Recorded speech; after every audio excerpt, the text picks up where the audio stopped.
Salute and thank you, Nerd Soul. Oh yeah, lay ill kid at OneYoungsta. Hold it down, bring that Street Geek and Nerd Soul. Like, comment, subscribe, hit the bell. Let's go. Starfleet Academy. It's a show that is very good. And over here, or here, over here, yeah, over here, we have Solar Gray, Cinematic Sorcerer. What's up? Hey everybody, how's it going? I'm coming at you from the Wizard's Tower. And you know, I gotta water my garden. I really do. I gotta water my garden outside. Look, man, you gotta make sure those plants, are well fed. And we're in here talking about episode 3, season 1, Vitus Reflux. And the synopsis is: while our cadets compete to join an elite team at the Academy, a battle of escalating pranks breaks out between Starfleet Academy and a rival school, the War College. I don't know why they just say War College, but anyway. Tensions rise fast, threatening their newly emerging bonds and a blossoming romance. I'm going to say this before we get started with the show. Paramount, CBS, whoever, shame on you. Because this is yet another jacket that I know you're not going to sell. This is yet another jacket that I know you're not going to sell. Another one. Yeah. Again. No, but another one. Another jacket. Another cool jacket that we're not going to get ever. This is not an endorsement. I'm just saying if Paramount don't do it, somebody on Etsy will. Look, someone on Etsy, look at that jacket. They got good pictures of the front and back. Look, I know it's leather, so I know it's leather and it's personalized. You got your little name and like gold metal or whatever. I know the jacket's going to be at least around $275 or so. It's fine. Just make the jacket. We could look.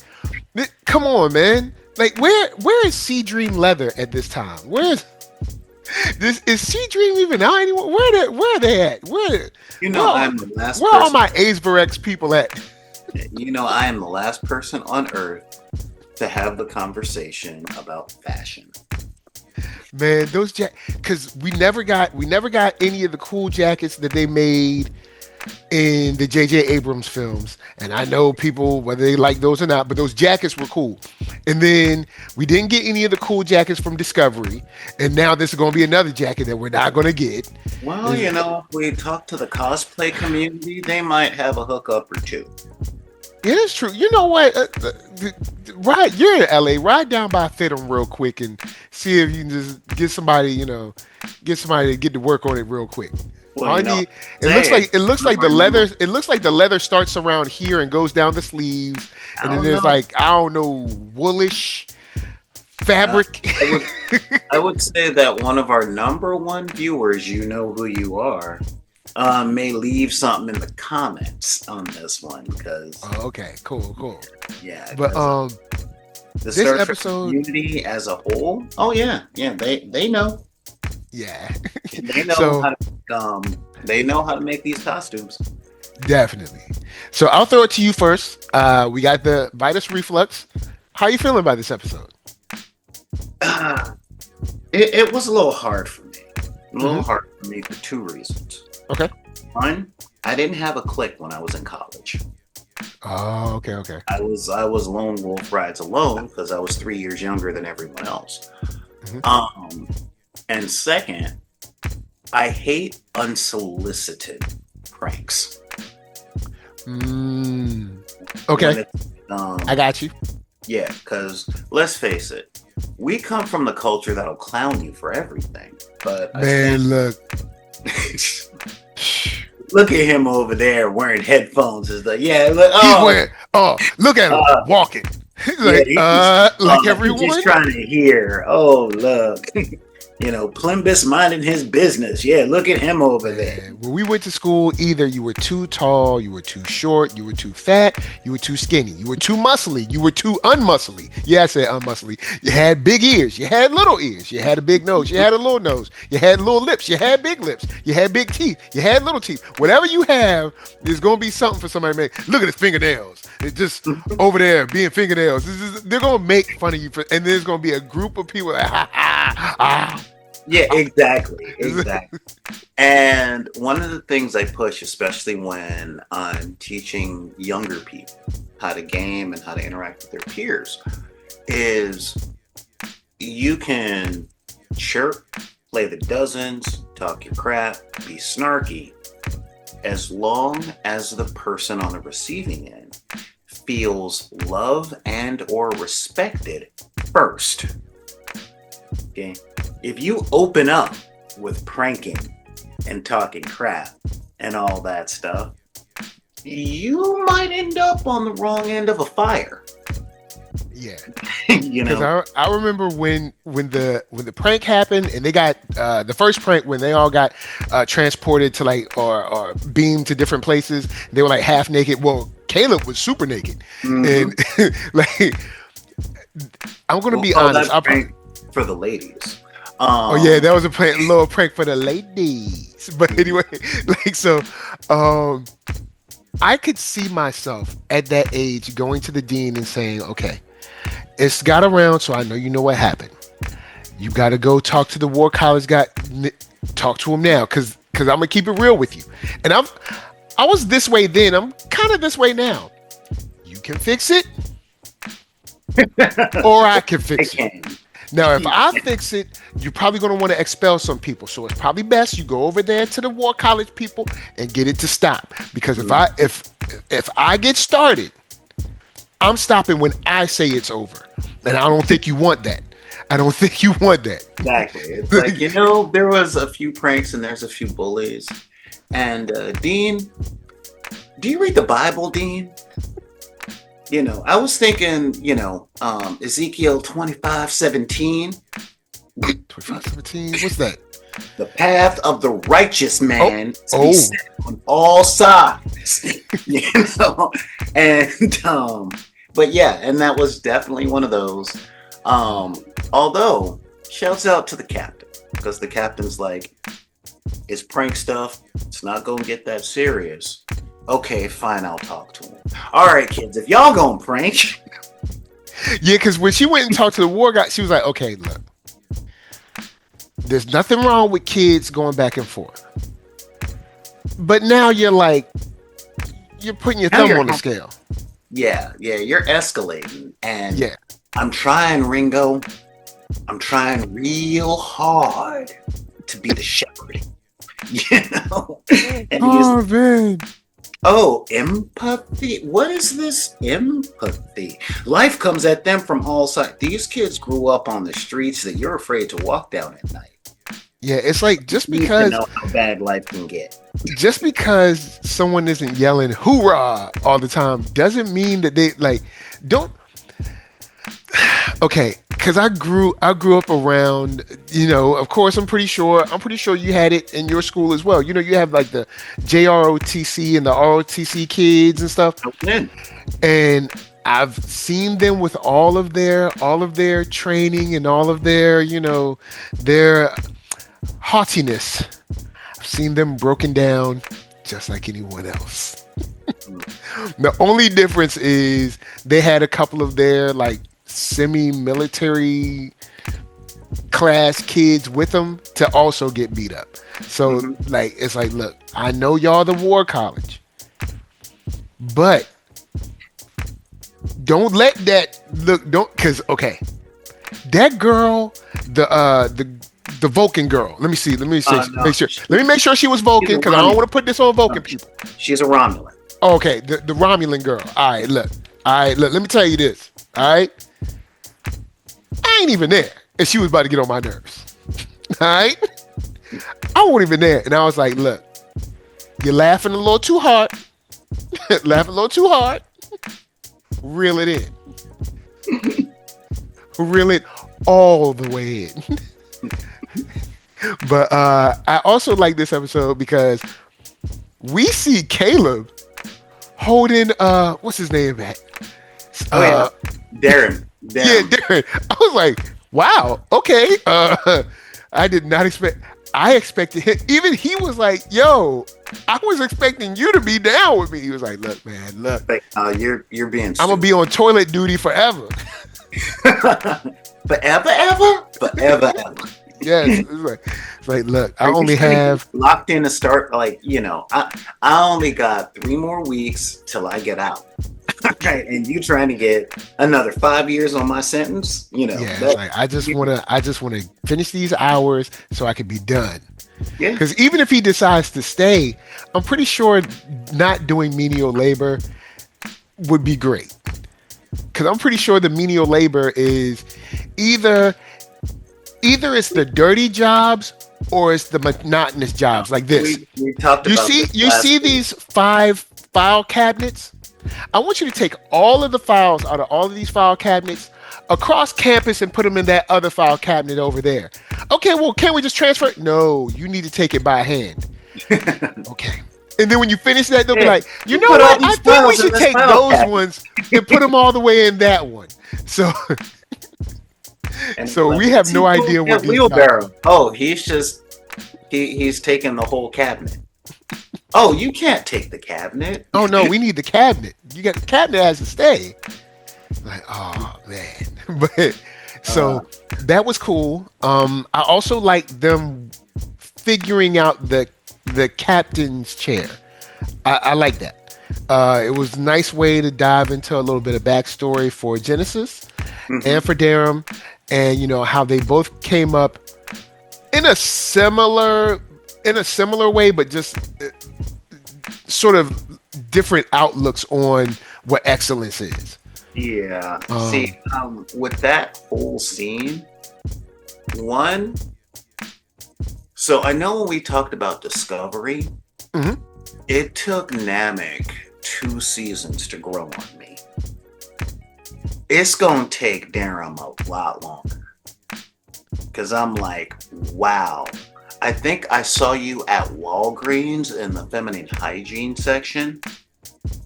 Because, like, I didn't even know they made replacement bags. I just thought you bought a new one nowadays. Yeah, but because I cannot stand him. It wasn't what he pulled out was not necessary, and it's weird because she just had told him about her father, like maybe like a day before. Yeah. That's literally a narcissist tactic. You really get to see it in the movie Whiplash. When see, I've never seen that. I've seen clips, but I've never seen it. When he first meets him, he's like, "Let me ask you all these questions about your family." All right, cool. And then the minute he gets to that legendary scene, he's just like, "Your daddy this, your daddy this, your blah blah blah," and I'm like, "Okay, yeah," and that was. And I think that's why Darum is getting on my nerves. I know it's gonna be like a whole redemption arc where he sees the errors of his ways, and she's where he becomes a better man, and because we sort of know it's in there. Because when we needed someone to go spacewalk and there was no equipment, he said, "I'll do it." So we know it's in there. Yeah, but I don't really want to. We're gonna have to dig that out over like the next 2 seasons. I'm pretty sure. But Caleb, though, number one. All right, I'm kind of warming up to the school marm. I'm kind of warming up to number one, where it's like, this is the hey, look at the merchandising shot. Yes, the new phaser. It's all sleek and it's all this, but it's got one setting: transport. Blam! Don't be late again. Wow. But when he got out there and he was going against them drones, it was like, I'm a racially ambiguous, gorgeous man. But don't let the smooth taste fool you. I am from the streets. So when he jumped up and grabbed that drone, I'm like, she was like, "You can't break this." Yeah, I'm like, you're forgetting you're in a simulation. Yeah, you're not breaking out of jail again. Yeah. I mean, this is, but again, it's that you're not breaking out of jail again. And a lot of these cadets are like, "Yeah, I wanted to do this. I'm joining the war college. I'm going to be this." He's like, "Been there, done that." Like, I don't want to be part of any. He's like, "I'm a lone wolf." But I see he found his way back over there to the other school. I mean, to the basketball court see his boo. He was like, "Yo, Well, Jaden, hold." He was like, "Jaden, hold me down. Let me go holler at my girl real quick." yeah. And Jaden is sitting up like, Jaden is actually becoming one of my favorite characters. I can see, because Jaden is like you. Don't. Jaden's like, I guess. He did a horrible job of stalling. I mean, well, I guess he did stall them. Yeah, but it wasn't great.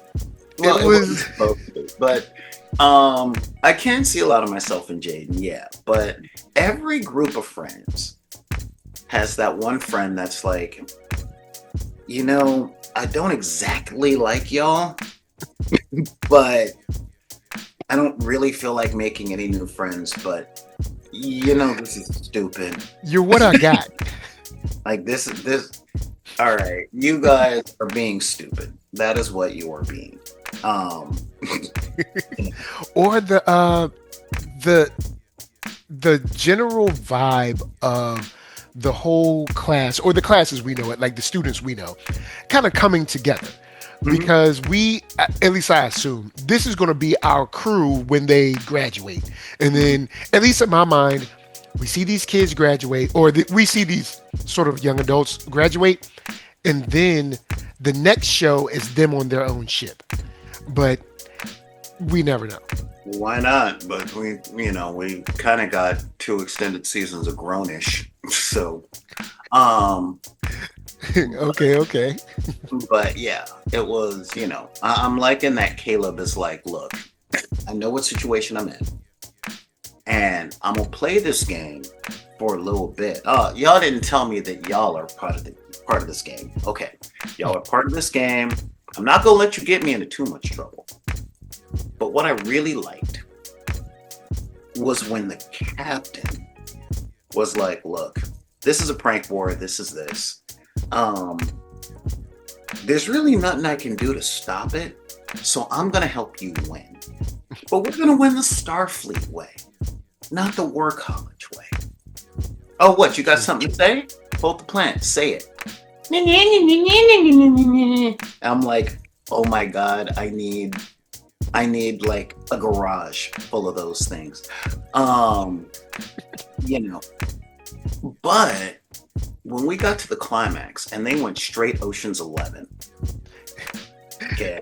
Caleb running in the suit was hilarious to me. I don't know why.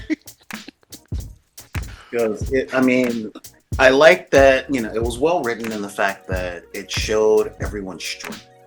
It showed strength. When we got Jaden saying, "Oh no, it's cool. I've got his DNA. I can replicate any part of him, like his eye for the lock."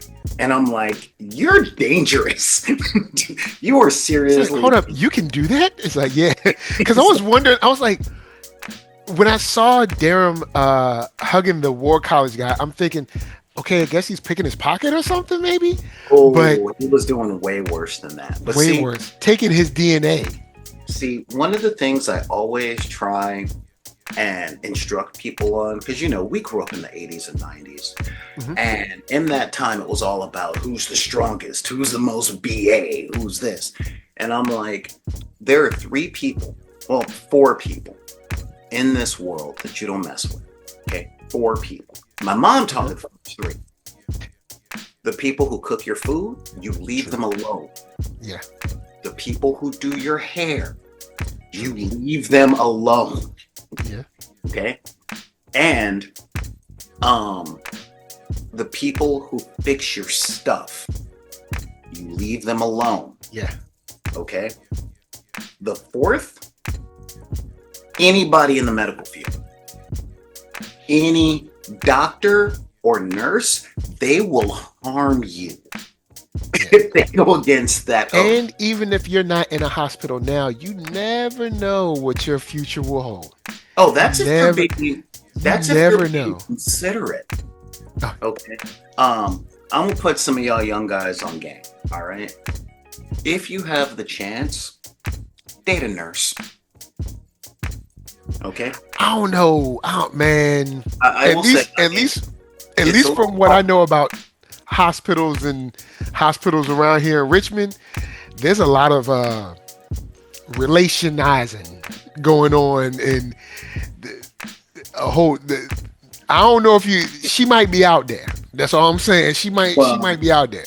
She's probably out there, but here's the thing. They're a little too friendly at work. Their entire profession is based on understanding the body and the mind. So they can either take care of you the best, but if you miss steps, the cost is high. And again, you got the Klingon, Mister, I've dedicated myself to nonviolence. By the way, I can pick any lock and I can replicate any one of my enemies for any reason whatsoever. Anyway, here's the eye. And I'm going to... And then Caleb all swinging it all. It's like, no, man, you got to hold it steady, man. Get it in there. Like, nah. I can make 3 or 4 more. Don't we identify things by biosignature? Yeah, and I can clone people. So who wants to pass this class? Yeah, that was... We want to fail this class. That ending prank was awesome. I don't know how in the world they got rid of it, but don't ask that question. Don't worry about that. That's not important. It was clear. It's clear they had won, and I like the fact that he said, "Hey, Uncle." All right. Yeah. But the overall theme of Starfleet, and this was said straight up by Quark in Deep Space Nine. Mm-hmm. It's one of my favorite tropes of science fiction, which is humans talk a good game. They talk a real good game. They're nice and peaceful. They're docile. They're being diplomats. They're doing all this stuff. Do not get on their bad side. Don't, because the moment they feel like they're in danger, they become monsters the way that we've never imagined. Like, ever. Look, they're rich. They don't have money. They can be anything they want to be. Let them stay that way.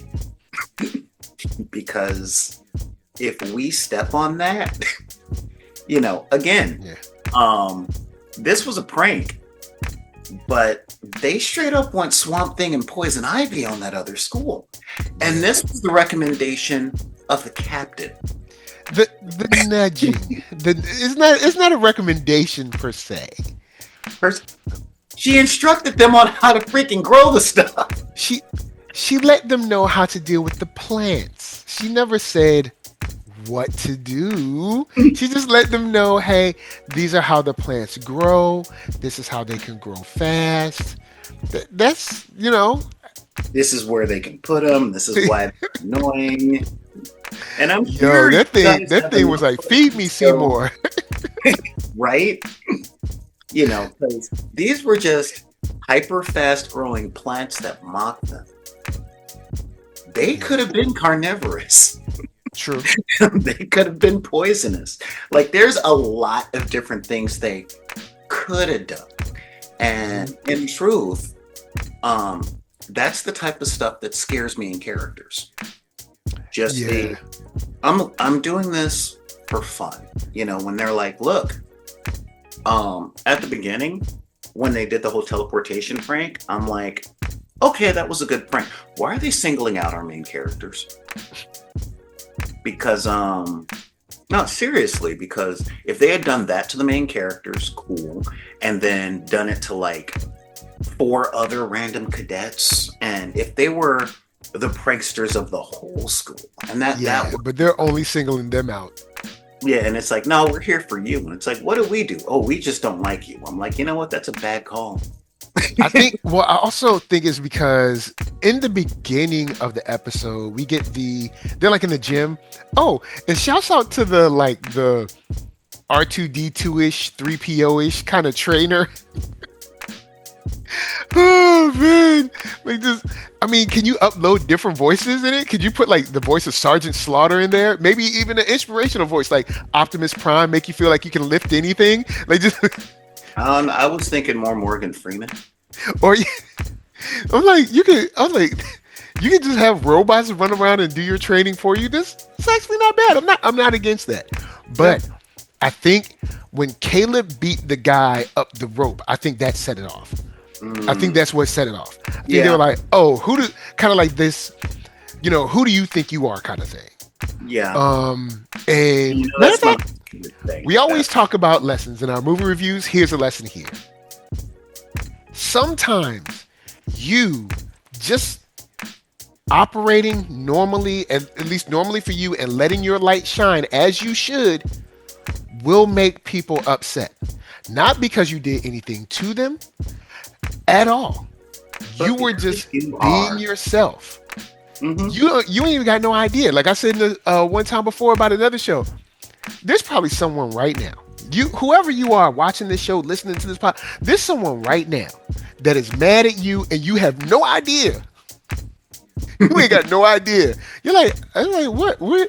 These people aren't mad. Yes, they are. They're mad, or they're hating on you, or she thinks she pretty, or something, or whatever it is. Something, and you have no idea. Like you're not even doing anything. Mm-hmm. But look, just let your light shine. That's all you can do. You know what I'm saying? Just let your light shine. But yeah, I think that's what set it off. I think Caleb beat the guy up the rope, and kind of beat him sort of easy too. Like Caleb was like, whew, like straight up the rope. And I think that's what kind of set it off and unfortunately kind of put the target on their back, because when he got down from the rope and turned around, that's when the Romulan girl walked up to him and said something. I can't remember what she said. I'll see if I can pull it up while we're talking, but like it was clear that they were they cued in like, oh, okay, so this guy thinks he's, somebody special, or this crew thinks that they're special. Yeah. But they said something. Oh yeah, who will win? Cadet Mir for the win. All right, so he comes down, and then the other guy comes down. He walks over to his people. Oh, all right. So one of the people said that was underwhelming. You're the best in the war college, and he smoked you. That's embarrassing. And look, but Caleb didn't say anything. He just looked over at him. He didn't even look over him. Yeah, and that's he didn't even like, I don't know, flick him off or anything. He just turned around and looked, and the guy was like, "That's embarrassing." And I think that was, unfortunately. So now we know who the real villain is. But speaking of characters that were the real villain is Caleb. No. Speaking of villains that are forgettable, what is up with Crazy Dude from Starfleet? Dude. They put him out in the simulation, and his first thing, yeah. I'm like, weren't you on the Karate Kid? Oh man. And he may as well have been like, he's gonna need a body bag, yeah. And it's like, all right, so we're gonna get these guys. Who's in? I'm with you, yeah. I'm like, okay, we gotta get him. You always need that one guy that's like really, really hype. He's overly hype. But you're gonna need a body bag. Serious. I was like, these kids are in high school. But you know what? Karate Kid has like Stephen King level villains. They push this kid down like a little hill, and they beat him like a rag doll up against the gate. Oh, hold up. This is in the middle of the movie. I forgot they beat him up at the beach earlier. Well, the beach. Well, sorry, they didn't. That was only Johnny. Sorry, only Johnny did that. No, when they jumped him, they were going to jump kick him in the neck. That's when Miyagi stepped in. Yeah, that's right. You're trying to beat this kid to death. Aren't y'all in 10th grade? Are y'all I don't know, juniors or something? Like y'all can't be. Y'all full adults. They were riding the motocross bike, so they had to be at least 16. They could have anywhere 16 or so. Senior. Yeah. Yeah. So let's call them seniors, and it's like, dude, you're going to be convicted as an adult, like in 6 months. You don't want to do this. They pushed him down that hill, man. That was messed up. Yeah, and I wouldn't say Stephen King level because they didn't carve into Danny with knives. Oh. But yeah, and the other dudes weren't afraid of Johnny, because because you remember Stand By Me, soon as Kiefer Sutherland is around, they're like, oh god, yeah, I'm gonna go with this guy, because if not, he's just gonna come after us. So I recently watched Carrie, the guy that pulled out the knife at school, and I'm like, what is this? It's like, is this Lean on Me or is this Carrie? Oh, also random. as someone who watched Carrie for the very first time, like a week or two ago, the beginning of Carrie, I don't know whose idea that was, but I did not expect that. The whole story was about horror of a girl biologically becoming a woman and how messed up it must be for them. But the whole opening is not about a girl. The opening is about a whole bunch of girls just frolicking around, just being free. And I was like, whoa. Oh, you're talking about the locker scene, not what happened in the locker scene. This is back in the days. It was nothing but natural. 70s, man. Nothing but natural in there. Number one, it was the 70s. Number two, it was the 70s. Yo, it was all natural, yo. I was like, and then it's long, like a different world pan scene. And I'm like, yo, how long is this going to keep going? Yeah, see, because technically, remember, we're technically we know these are adults, but technically we're looking at high school girls. Again, and I'm like, this scene going on for a long time. It was the 1970s. Number one, the age of consent was lower back then. Oh, all right. Number two, because that's 70s, dog. You know what I'm saying? What? Number two. What can you do? This is a really big part. Being in the 70s, how are you going to pitch a movie about a young girl coming to terms with the fear she has, having power over life and death, and that fear manifesting in superpowers? How do you sell that to a movie company? I don't know. It opens in high school. We're in the girls' locker room. Boom, check falls in your lap. You can make your movie. It's like, all right, check it. All right, we in the girls' locker room, and it's gonna be. Say less. Here's your money.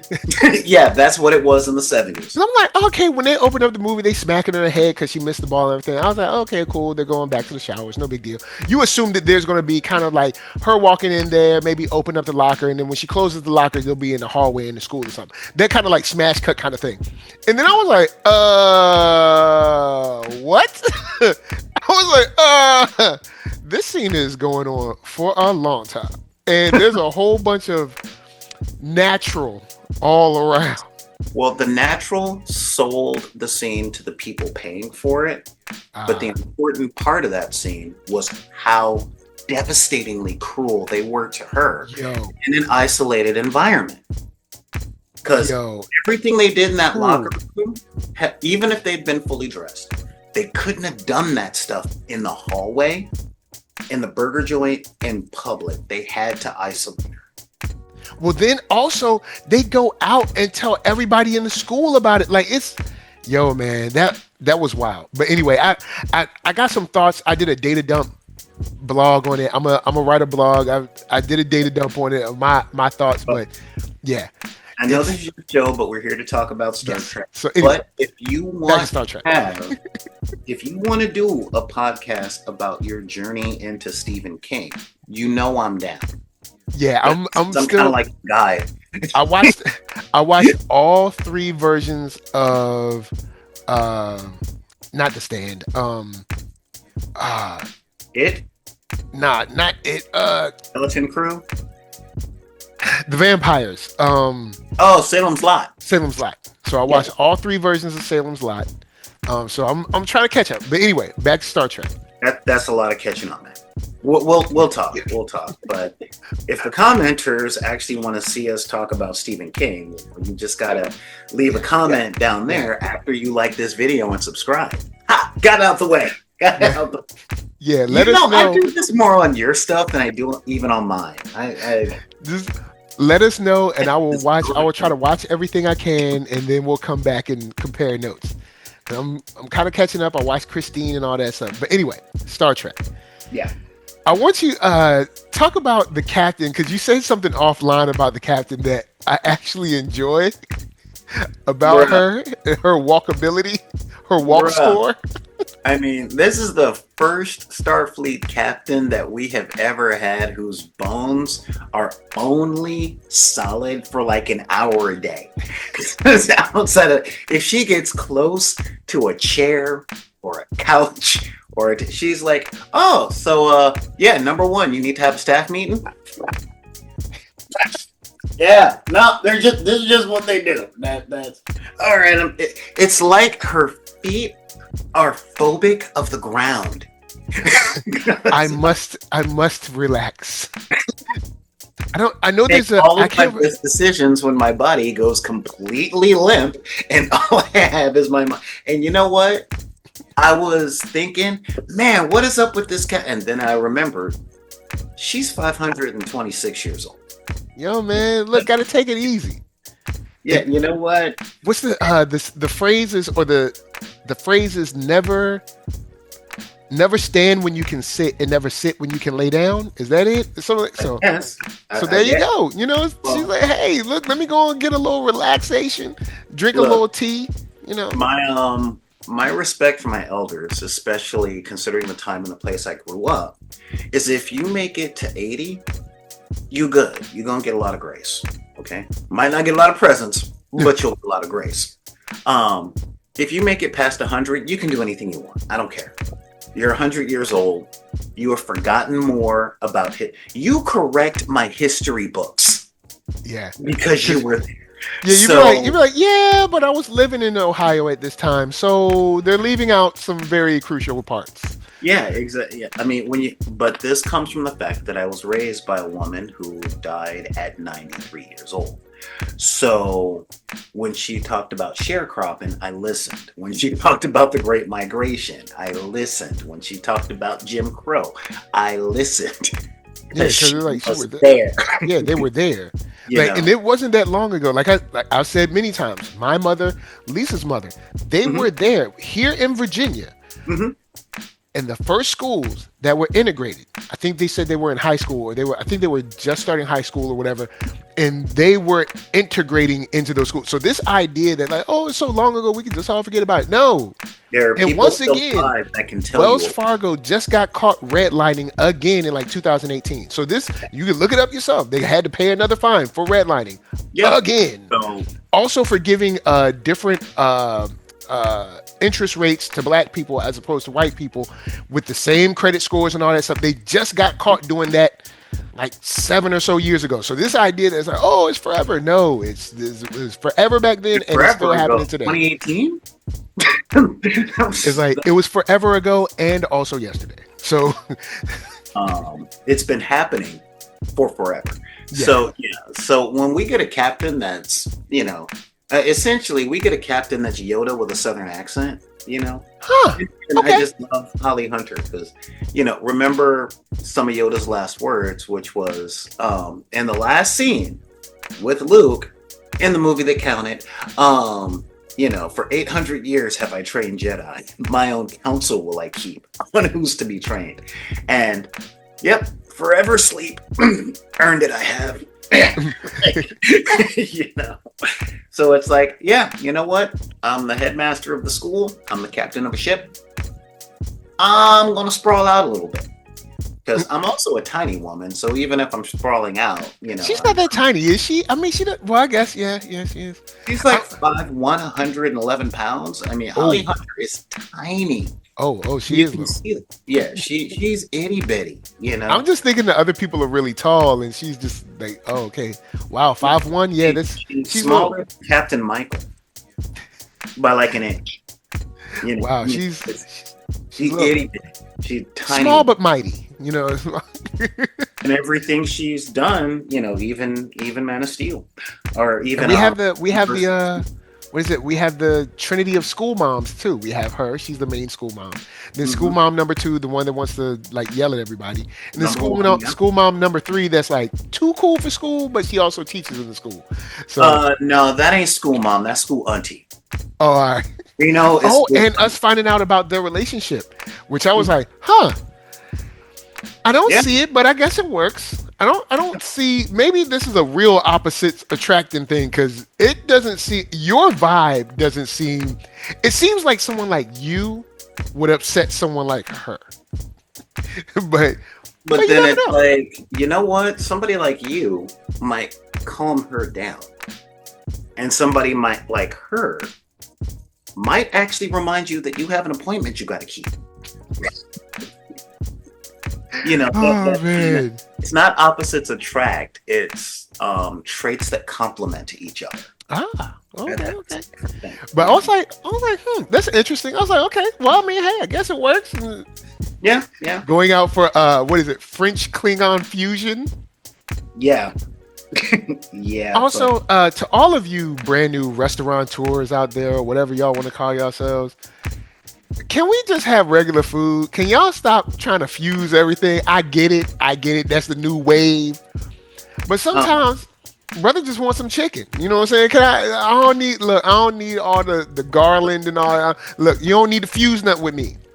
Just make it. You got to have empathy for them, because number one, the majority of restaurants fail in the first couple of years. True. Number two, so they gotta have something flashy, kind of. And we are at a dearth of choice when it comes to anything not scheduled for survival. And we live in a culture that everything and everybody's disposable. There's very little loyalty. So the only way to stay open is with novelty. What makes you stand out everybody else on this food app? You know, because people ain't walking in, so it's got to be like, all right, well, we're getting DoorDash and we can get whatever food we want from anywhere because we live in a major city. So what kind of food do you want? Hey.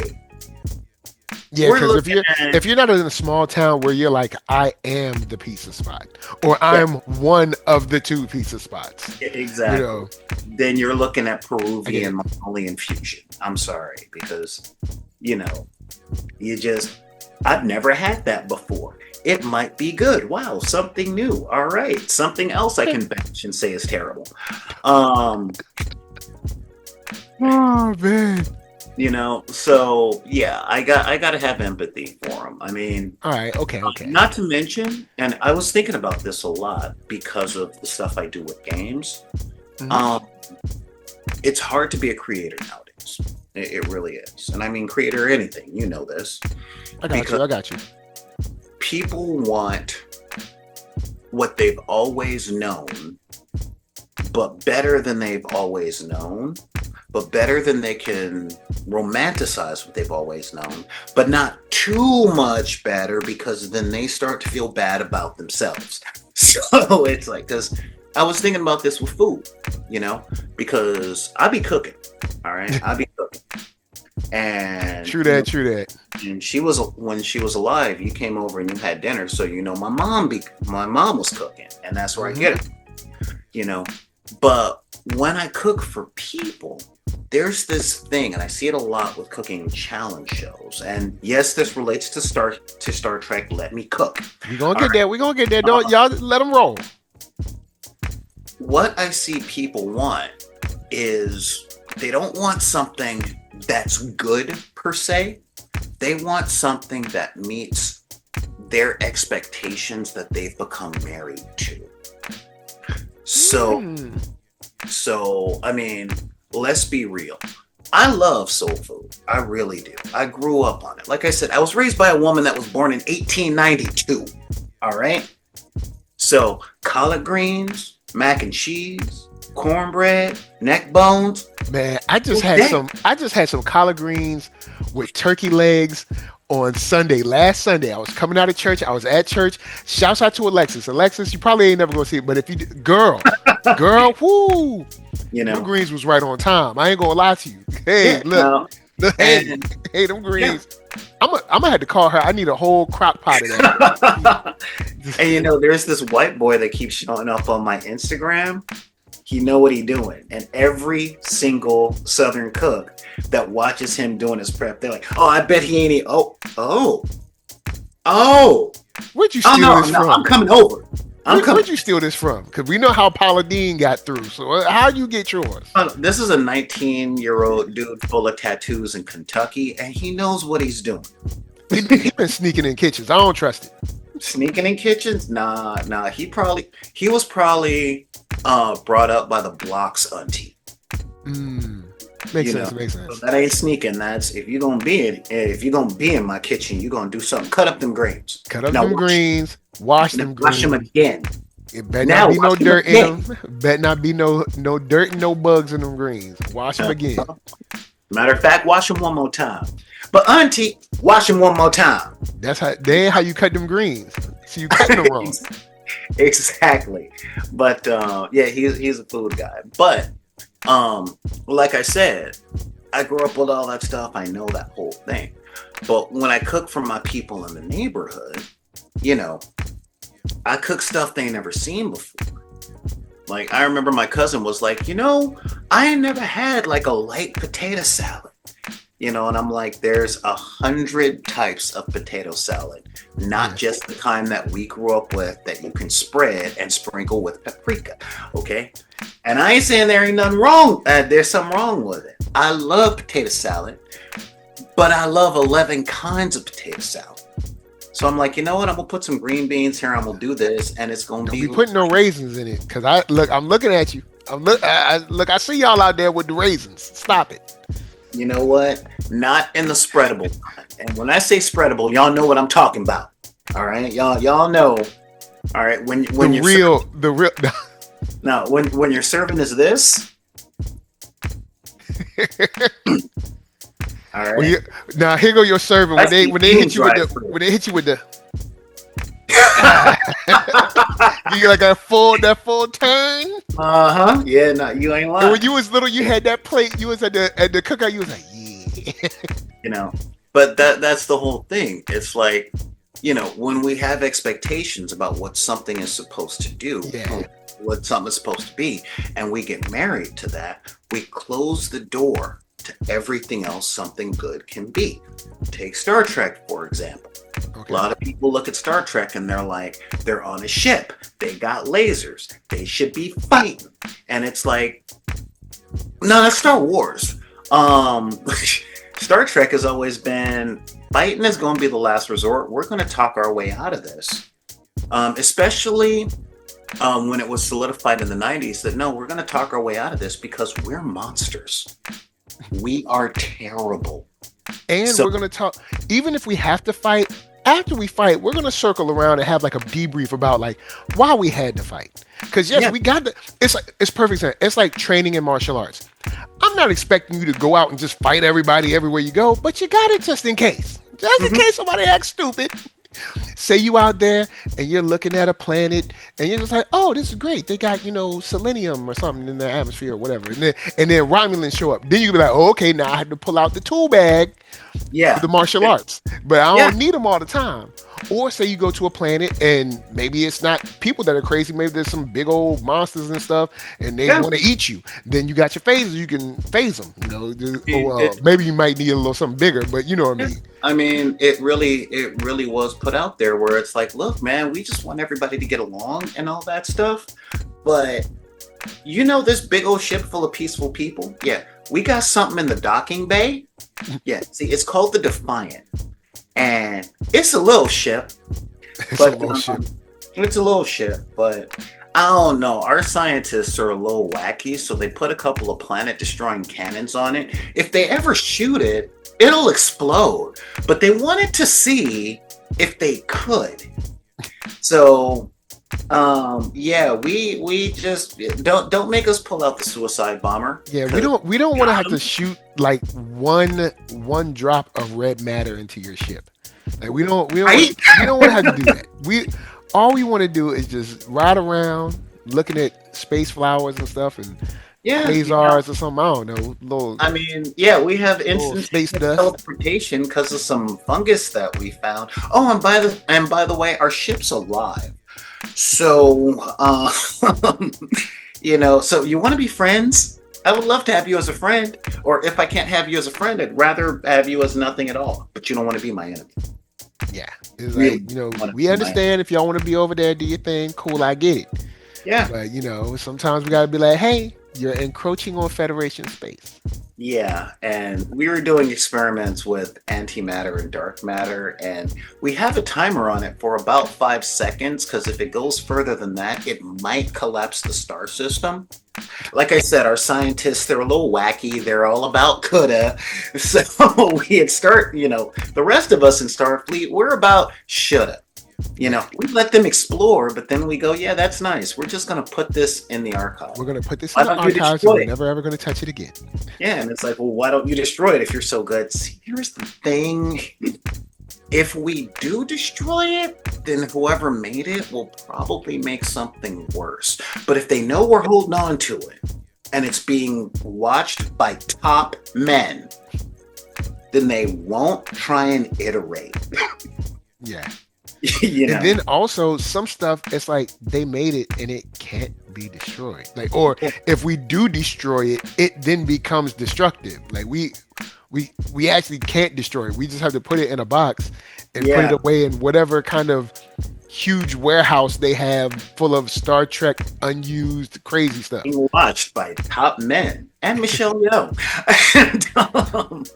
But yeah, so I mean, it's like they got keychains that just disintegrate matter.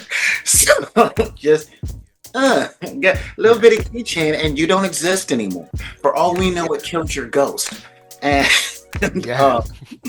so yeah, but a lot of people think like that's what Star Trek should be.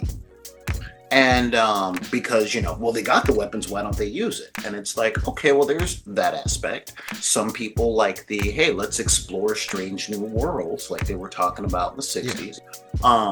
There's let's have some morality play. It's like, it's always been a little bit of everything, And then, of course, some people will see more action than others because, say, for instance, I'm pretty sure if, in, I don't know, this quadrant, maybe there's more civil unrest on this group of planets. So they going to see more fighting than the people over here where it's like, oh, well, they get to do more exploring because there ain't nobody beefing over there. So like they don't have to, so, you're going to get some people that are going to probably see more battle than others. Mm-hmm. Or some people that'll see more, like they saw more space storms and crazy, beautiful, I don't know, Aurora Borealis or whatever space version than other people do. Nebulas are gorgeous. Yeah, Nebulas. Because they're out, close to wild space is Star Wars, but you know what I mean. At the edge of the galaxy, deep space, whatever, they're far out. Edge of the quadrants. Yeah. So at the edge of what is known, I guess. Because I know DS9 is like your anchor point for Star Trek.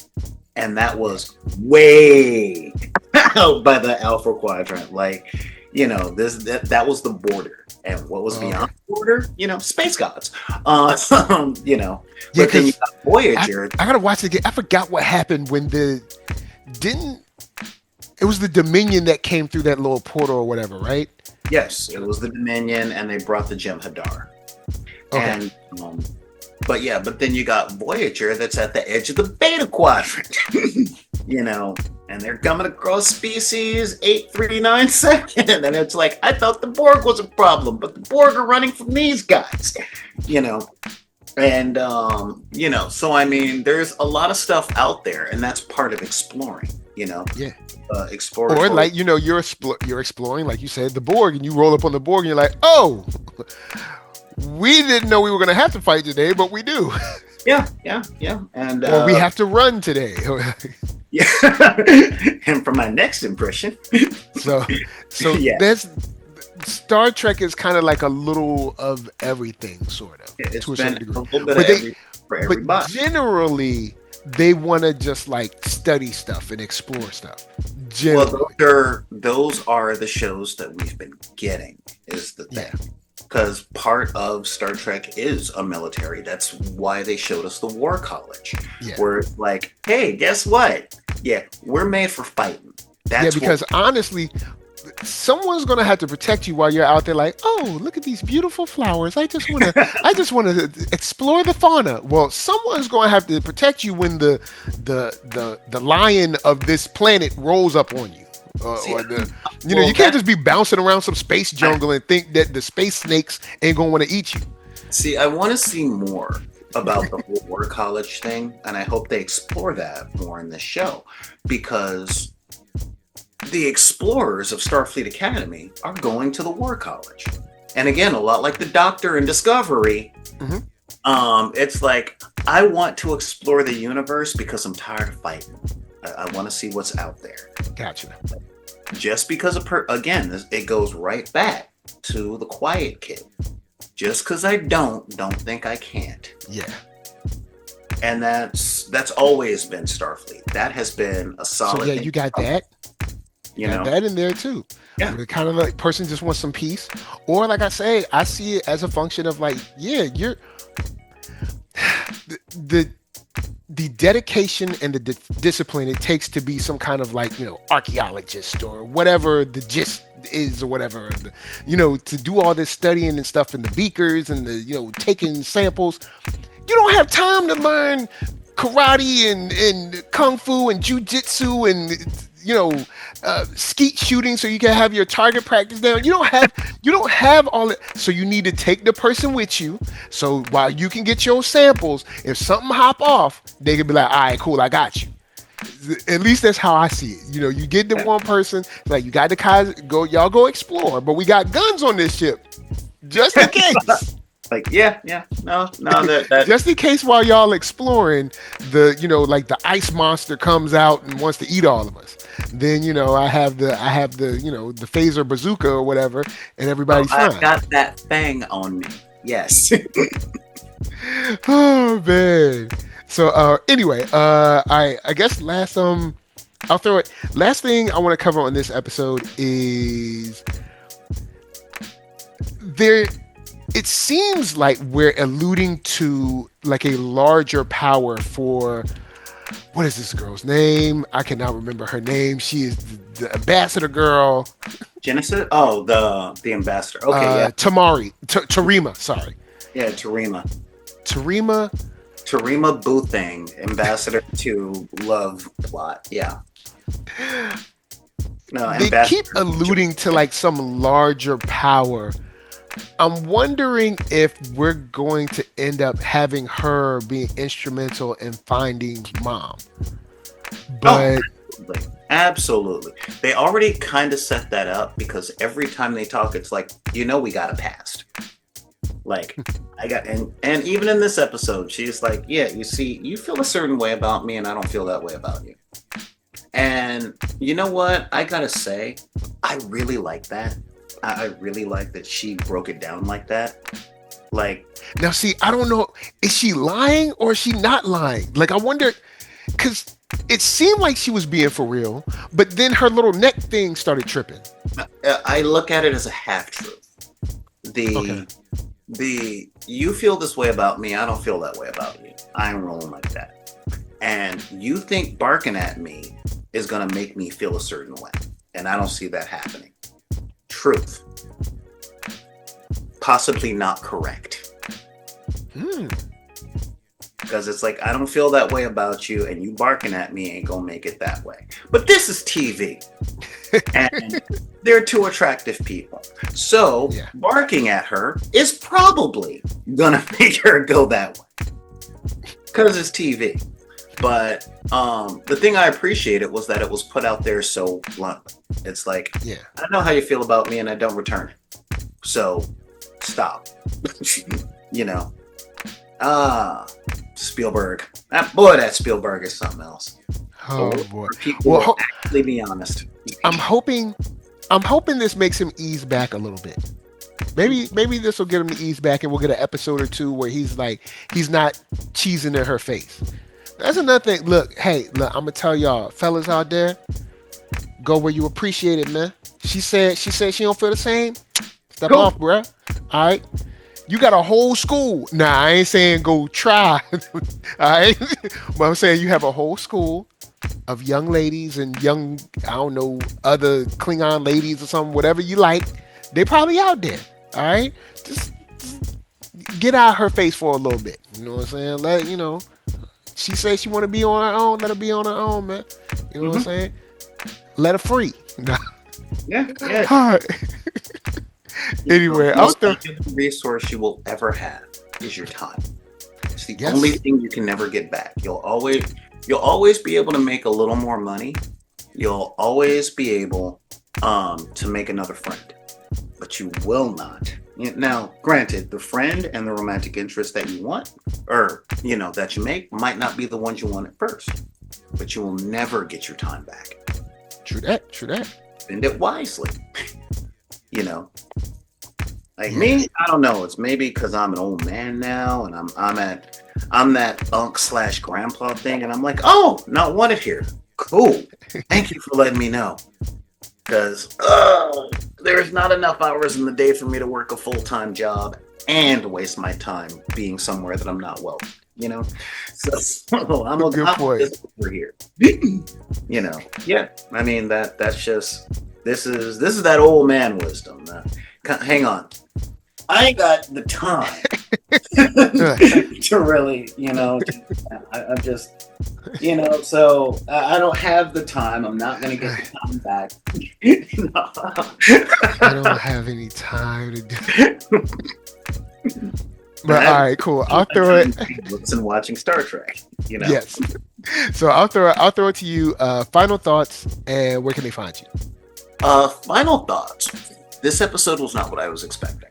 I didn't know what I was expecting. I made the reference to Grownish a little earlier. Mm-hmm.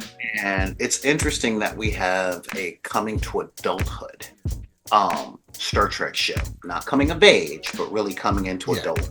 Like, okay, guess what? Now you're in college. Instead of the preteen into teenager or teenager into workforce. Now we're going, okay, this is that other step, and we're going to watch you mature into an actual adult. Because you were really good at being a teenager. Now let's see how good you are at going past that. And I gotta say, I keep forgetting that that's what this show is, because I didn't expect, we're looking at college pranks. Okay, but it was enjoyable. Not every episode of a science fiction show has to be, the universe is in peril, and now you have to break the rules in order to save the universe. And now that you've saved the universe, we're going to overlook the breaking of the rules. Which is pretty much you're a rogue, but you're such a good rogue. Yeah, but you get results. No, it wasn't even a matter of that, even though it was a little bit, but we don't honestly need the stakes to always be, pull this up for the universe is doomed. And this episode was a good reminder of that. Because I'm human, and a lot like a whole lot of people, I get used to those kinds of tropes. So it was decent to have some character development within the context of, by the way, this is just an inner school thing. Mm-hmm. It was like the old 80s college movies that will never be made again, where it's like, oh yeah, dude, there's a lot of stuff that like 80s college movies got away with. That, man, there would be so many think pieces.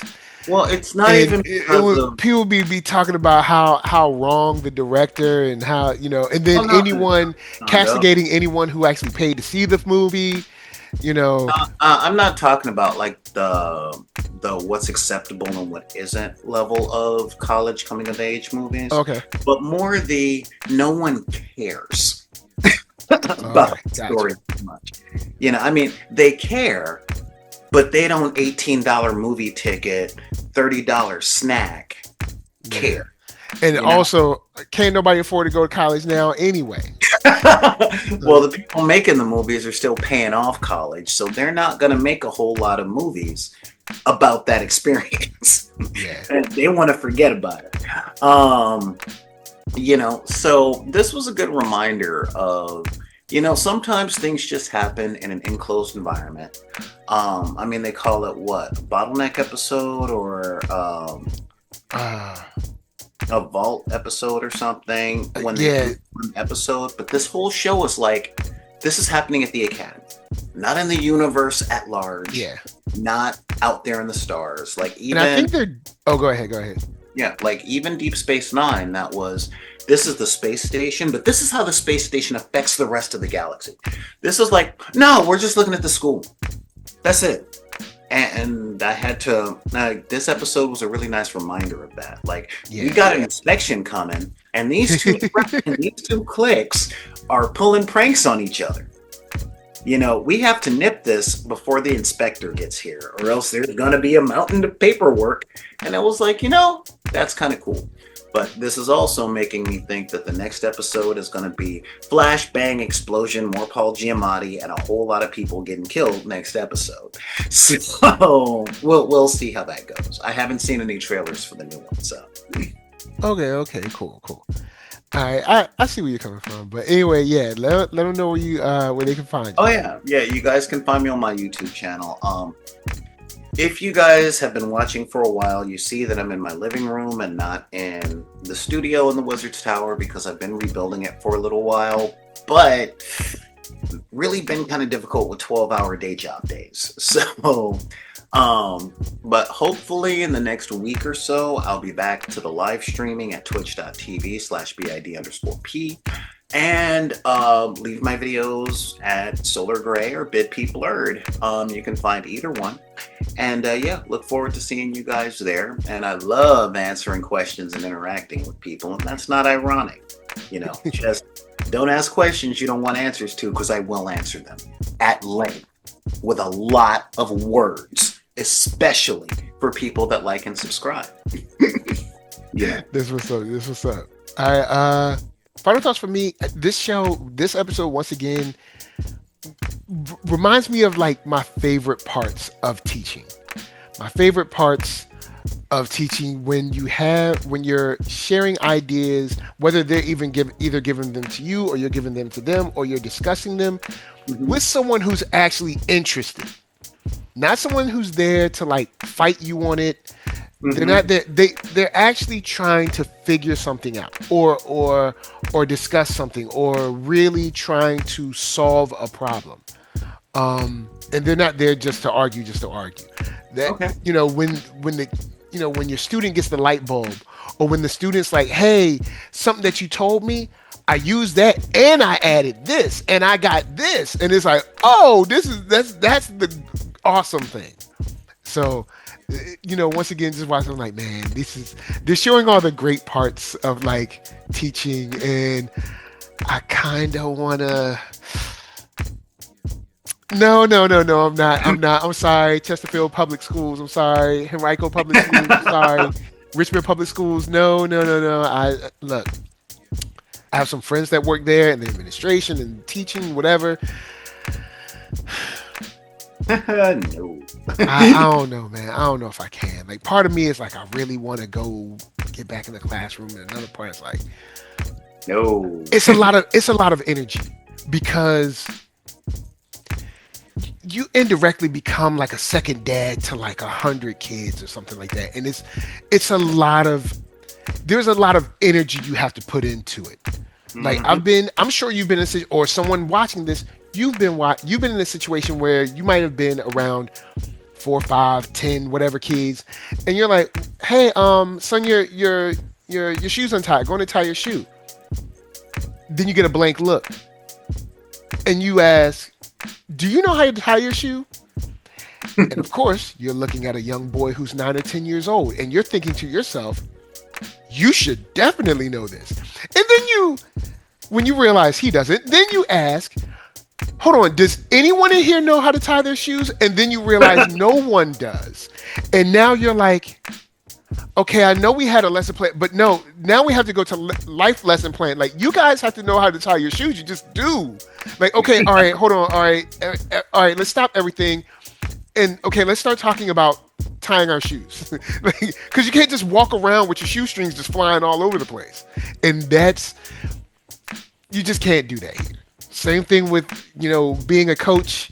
You can't do that because a friend of mine and I were talking about new age coaches. Yes, new age coaches, I'm talking about all y'all. Most of you that we've seen, you coach the talented kids and you really forget about the kids that aren't talented. But that's not what teamwork is about. You're not teaching them brotherhood. You're not teaching them about dealing with loss. You're not teaching them about not leaving one of them behind. You're not teaching them those things. You're just coaching the kids that are talented so you can get them into the recruitment track, and you're forgetting the other kids.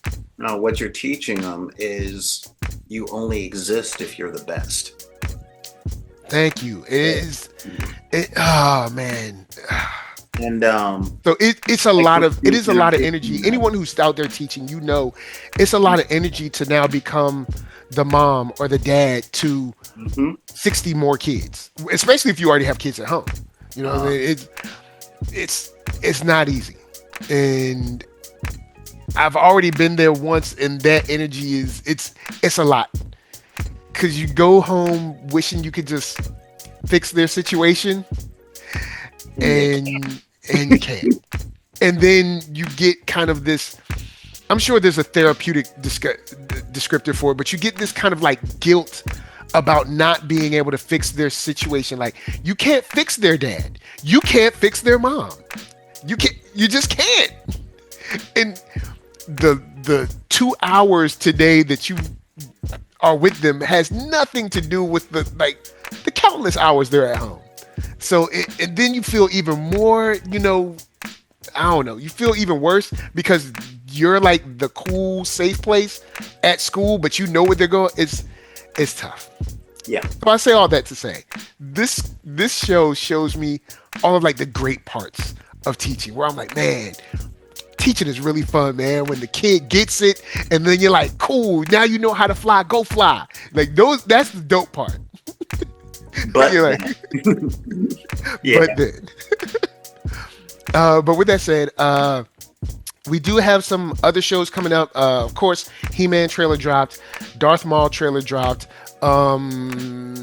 Invincible trailer dropped. So we will talk about that soon-ish.